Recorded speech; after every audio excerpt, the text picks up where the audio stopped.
Alex here with Straights on the Fly with Ahrex Hooks and Pro Sportfisher, and today I'm going to tie you a classic intruder in the style of Davey McPhail, Stuart Foxall's Rhea Intruder style, which happens to be my favorite. We're going to demonstrate on the Pro Flexi tube here. The Flexi weight, which if you're transitioning from another tube system, is essentially like the US tube that goes over. And also we'll be using one of my favorites, the Sonic disc. Some of the advantages of the Sonic disc as well, we'll talk about that. I'll hit on it a little bit more, is it's nice to have that disc shape in front. Some problems people have with a disc that's solid is it catches a lot of water. It can be, it can make a fly feel heavier and a little bit harder to cast, especially touch and go single spay casts, where the discs allow the water to pass through. So you can still have a nice profile disc and yet maintain an easy casting ability on it. So, and they're just some of the prettiest discs and cones on the market in my mind. So anyway, we'll start with the 60-40. These are really good for intruder style flies or anything that you want the hook set back a little farther and maybe have long flowing material. So I'm going to cut a little bit off now, and I may trim more later. I don't want to cut too much off because I can always come back and cut some, but I can't add any onto it. So I'm going to extend my Flexi tube out a little bit from my vise. Make sure I'm good here and it doesn't want to slip out. Now what I'm going to do before I put the Flexi weight on is I'm just going to go ahead and add a little thread. And then I'm going to apply just a small amount of glue and slide the Flexi weight on and then lock it on. That just saves me a little bit of hassle for the weight wanting to spin, which is kind of the nature of US tubes in general. But they are very nice because we get an even distribution of weight and we can still tie along the body and keep everything very clean in the same diameter. So, and this doesn't necessarily have to go the full length of this weight. It's just to provide some grip onto it. And you can see the thread adds a little tension to it there, which is good. And then I'll push it like so. Perfect. We'll start the thread front here, and then I'm gonna come back on this weight.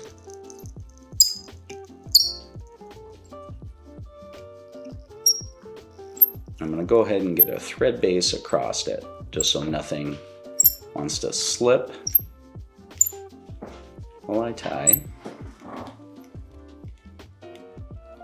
And back one more time. As always, I like a thin, strong thread. The gel spuns are fantastic. My go-to 99% of the time is a 50 denier or 12-aught gel spun. They have an incredible strength to diameter ratio.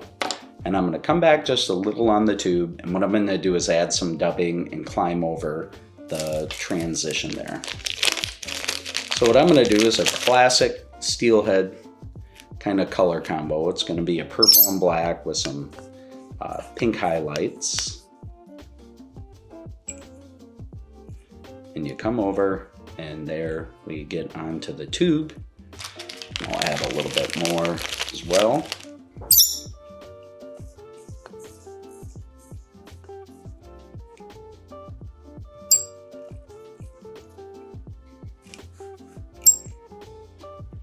Very good. Put that on, then we have a little bit of a bump. You can brush it out some. And then what I'll do is reverse tie a short amount of flash. This is just kind of a heavy, scandy winging flash here. And then what we do is simply tie it around like so. Move up a few turns. pull that back under. And by reverse tying this way, you reduce the amount of thread wraps you're going to use. And you just come into it like that, and you'll see it just with your thread pressure, you get it to flare up. And then I'm going to trim it a little shorter, like so.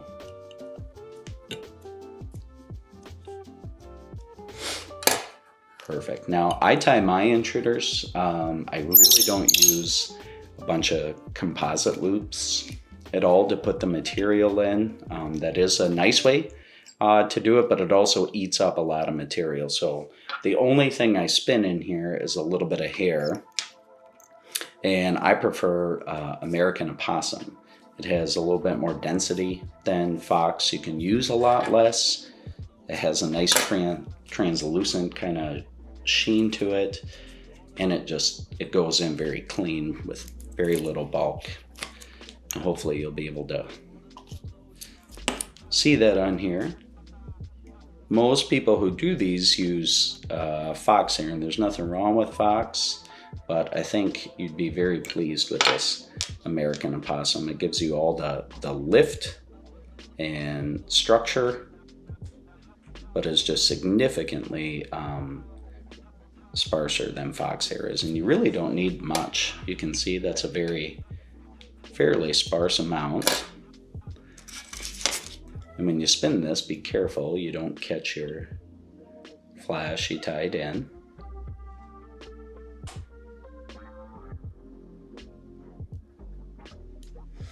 And give it one more. There we go. And then I just come through, pick out any trap fibers.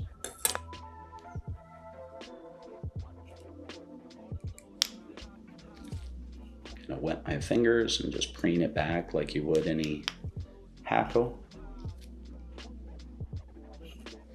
And what this is going to do is just provide support for our softer Rhea material.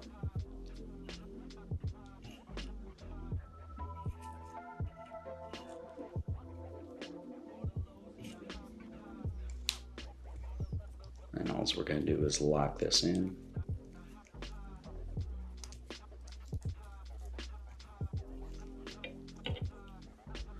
Come back nice and tight there.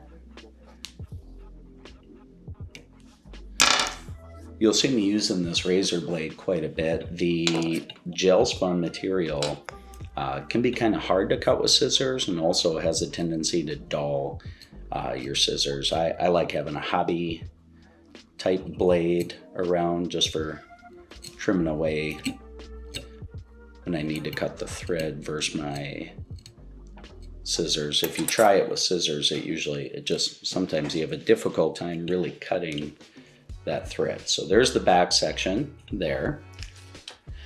And then I grab, this is just a purple Rhea. Ostrich is a very nice substitute as well. It's a little heavier or thicker than the Rhea is, and it's a touch softer. I like the Rhea in heavier currents, and it just seems to be a little bit stronger than the ostrich, but plenty of fish have been caught with ostrich intruders.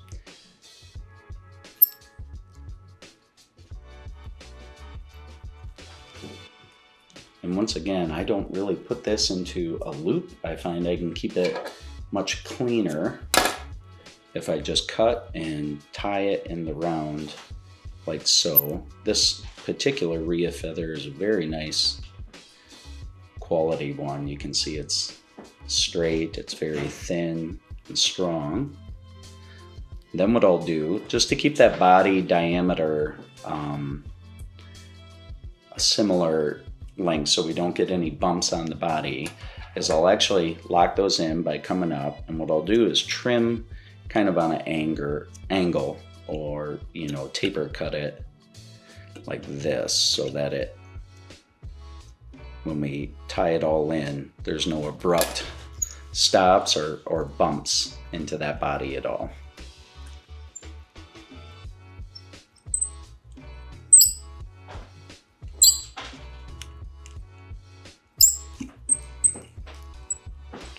Now if you'll notice here, if you simply use your thread tension, you can actually get the material to flare out very nicely for you to increase the size. And that's a very nice way to do it because there's not very much material there and you get a very nice profile in the rear, kind of what you're going after with this style of fly. And in my opinion, not a whole lot of material to achieve that as well. So castability is always probably one of the most important things for me in building a fly. Then what I'll do, you can use any flash that you like. This is a Scandi style winging flash, so it's a little bit more denser than the traditional Flashabou. I like the structure of it, and you can make these as flashy as you want to as well. You can always cut out flash. It's harder to add it, but I'm gonna do just kind of a middle of the road amount. What would be maybe kind of a standard amount for steelhead. And on the Great Lakes, our steelhead at certain times of the year tend to have an affinity for flashy flies, especially as we get into the fall, just due to the water temperatures, the environment of the river, the rainfalls come in. And basically what I do there is just go around and kind of try to taper that material so the flash becomes, you know, part of the Rhea as well and adds to that. Now at that point, you could add a hackle here. I like to try to keep that body as clean as possible and bypass a hackle right at that point. The reason being is it's just going to be less material across the whole fly. And one of my favorite ways to do the body is just simply flat braid. It's one of the quickest. I think it looks really nice. And bring that up to there. And I'll do some super glue on the bottom.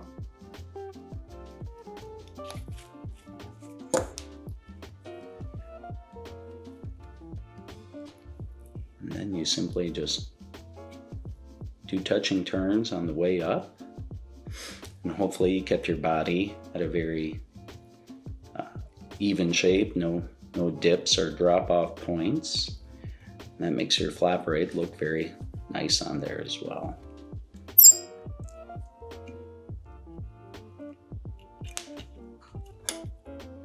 Now essentially we're going to do the same thing up front now, and I'm going to switch to more blacks or black Rhea, but I'll use a purple dubbing, get a little bit more.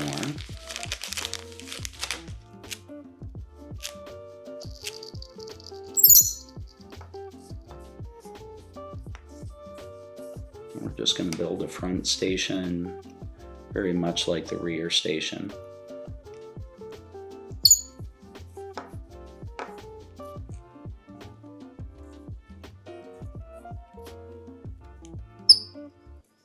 And at this point, I'm still tying on the Flexi weight as well. I haven't moved out to that part. I like to try to just finish out on the very end of it and keep that material still back on the heavier part of the tube.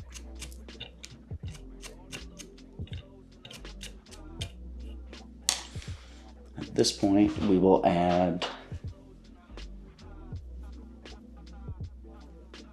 just a black winging flash again. We're going to double this back and keep it short so you don't need to grab too much, because the amount essentially doubles in your hand.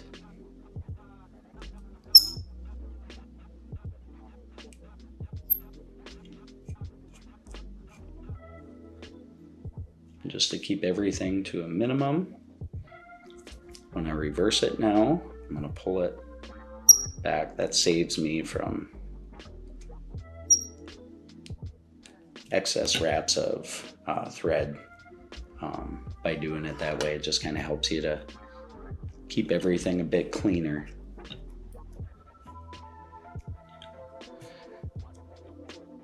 And we're going to cut this one a touch shorter. So one of the secrets of the 2-station intruder is we want our front, especially the Rhea and Flash, to not go all the way to the back. If you make it the same length as the back or even longer, what happens is it gets matted up and won't move as much. So we're going to keep this whole thing no more than maybe halfway into the back, and you'll see in the water they move as 2 separate stations that way. A lot of times you'll see these. One of the biggest mistakes made is to tie the front as long as the back, and if you put them in the water, you'll notice you don't quite get the movement. So very simply, everything on the front side now is a tad shorter and just kind of reaching out into that rear station, if that makes sense. So once again, the American Opossum, which is, and now I'm right here on the edge of that Flexi weight, which is where I want to be. I want to be careful not to slip off. And what I'll do is when I spin this opossum, I will work my way down to that so we don't see that step, and we're not trying to tie in our Rhea off of the Flexi weight and onto the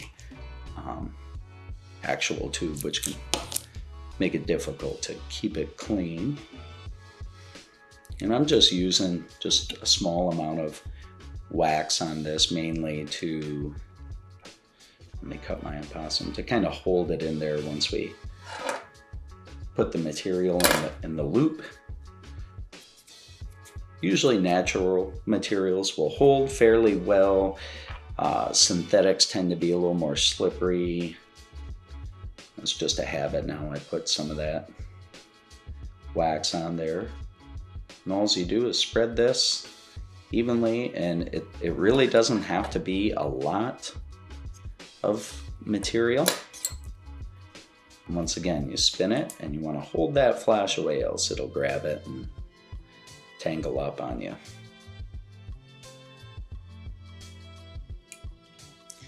And again, one more time. That's all right. If you do get a piece tangled, it happens.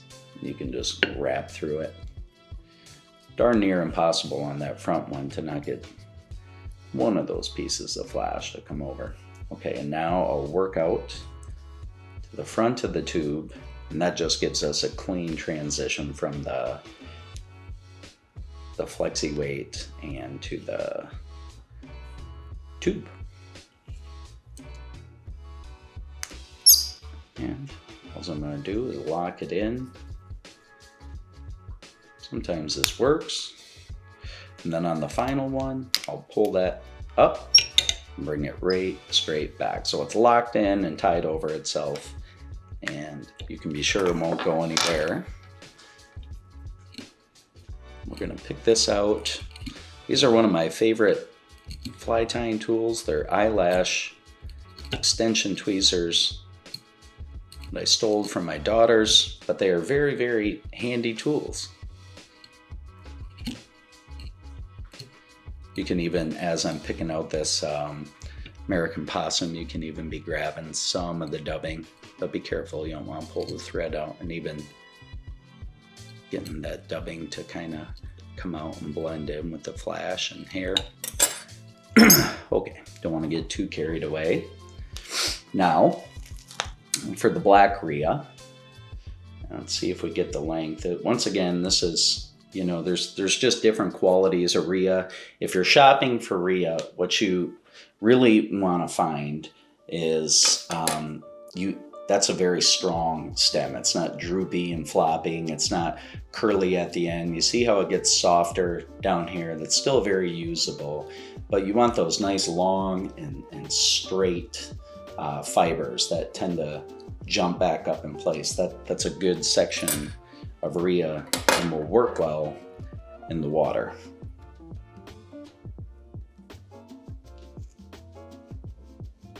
I'll tie the black in. And I'm tying a simplified version. You can add Lady Amherst fibers into it. It's a very common thing to do on these. I just kind of want to demonstrate how quick and easy you can tie a very nice intruder fly for fishing, which doesn't require a lot of material, and how the Flexi tube really facilitates that. So once again, I put these in. I like how they're different lengths already. You don't want to stack that and have them all the same. You want those different legs so they move freely, and that's about as far as you want to go. You don't want to go too far back. What you can do to add to the profile is when we add our flash, we can extend the flash out a little farther than the Rhea, and it will kind of give the illusion that there's more profile, or it's longer. And what's nice about that is the flash itself is not going to gum up as much on the other Rhea in the back. And I'll show you what I mean. And I just kind of roll it now. I usually do 2 shots. You can try to do 1 in one go. I find I usually get it with kind of 1.5, just like I'm doing here.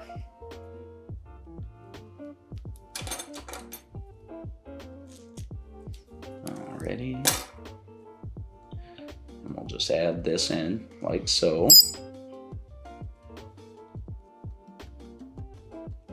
Just kind of spread it. You can pull it different lengths like that.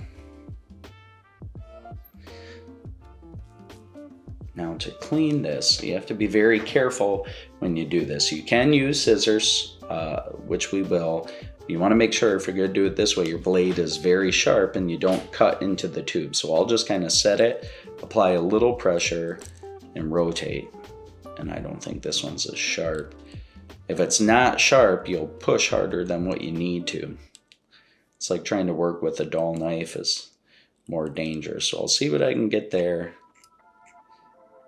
And these, the Pro tubes are a little stronger than the Scandi tubes I'm used to. Like if I did this on some of the 1.8 tubes, the classic 3mm and 1.8s, which are just fine, I run more of a chance of cutting it, where it's a different plastic or polymer. I've never actually had the Pro tube break when I do it that way, so very nice indeed. Now once again, if you watch the front, just with thread pressure, you can get it to kick out just a little bit more for you. And we're going to add some flash, and that'll kind of calm down these wily guys right there. And your choice here, I kind of like this McKelly blue style. It has a little bit of gold, blue, black, and purple, and we'll see how that turns out. Add some nice, something different in there. This McKelly blue style combination, where you get like blacks and pinks and purples and just hints of blue, seems almost like it was tailor-made for Steelhead. But I would assume this color combo would be really nice even on sea trout, maybe even at night, this intruder fly.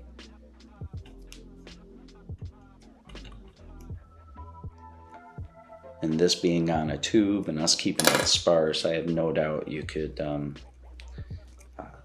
cast it even on the modern Scandinavian type lines as well. You can see we use some of the flash to really exaggerate the whole length of these. The front of the intruder. The fibers kind of stay no longer than right here, which is good. We have a couple pieces of flash going just beyond it, which is very, very nice. So, All right, now a very simple and easy finish here will be, you could do a black Schlappen up front. I'm gonna do a purple one. And once again, the whole idea of an intruder is to get volume and appearance of bulk while still remaining sparse and light. And if you're practicing with these, one of the best things to do anytime you grab a clump of, you know, your fox to spin it, or your rhea or ostrich to put it in, just take half of it out. You know, try tying one so sparse that it's almost a failure and you need to add more. And I think you'll be surprised how much, or how little material rather, you really need. And if you use your thread pressure and various flashes to add some volume to it, you can get away with a lot less material in general.